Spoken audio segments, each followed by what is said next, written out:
It seems also to be considered that it is innate in the minds of all animals that make use of copulation, that they do not sympathize with company in comparison.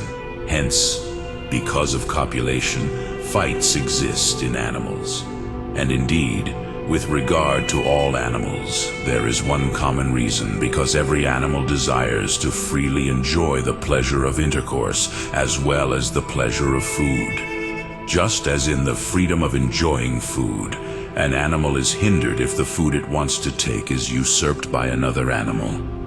And therefore, in the same way, animals fight for food and for mating. But in men there is a special reason. Because, as has been said, man naturally desires to be sure of his offspring, which certainty would be entirely removed if there were more than one. It therefore proceeds from natural instinct that it should be one of one. But in this, the difference must be considered.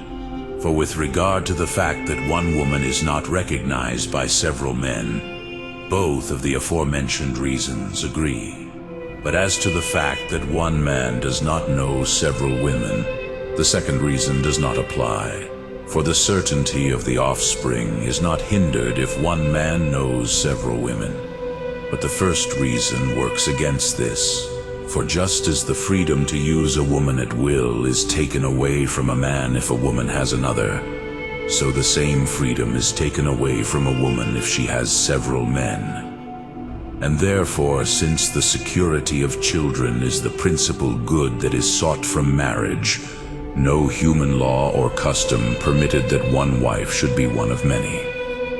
This was also considered objectionable among the ancient Romans, of whom the great Valerius relates that they believed that even on account of sterility, the conjugal faith should not be dissolved again. In every species of animal in which the father has some concern for the offspring, one male has only one female, as is evident in all birds that nurse their chicks together. For one male would not be sufficient to assist in the education of the offspring by several females. But in animals in which males have no anxiety about offspring, the male has several females, and the female has several males indifferently, as in dogs, chickens, and the like.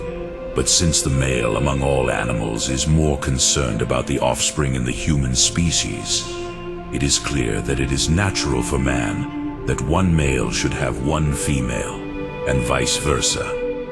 Still, friendship consists in a kind of equality.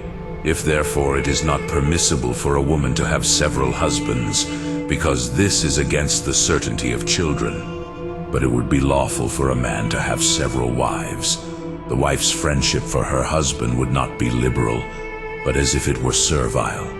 And this reason is also proved by experiment, for among men who have several wives, the wives are considered as servants. In addition, friendship is not considered intense for many, as is clear from the Philosopher in the 8th of Ethics.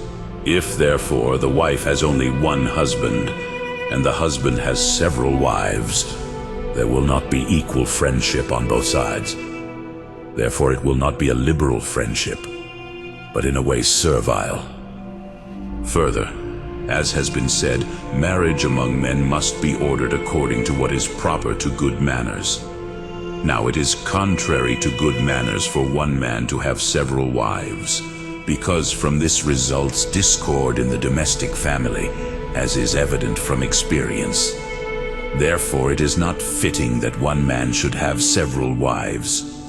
Hence it is said that Genesis 2:24, they shall be two in one flesh. By this means the custom of having several wives is excluded, and the opinion of Plato, who held that wives should be common. Nicholas, one of the 7 deacons, followed him in the new law,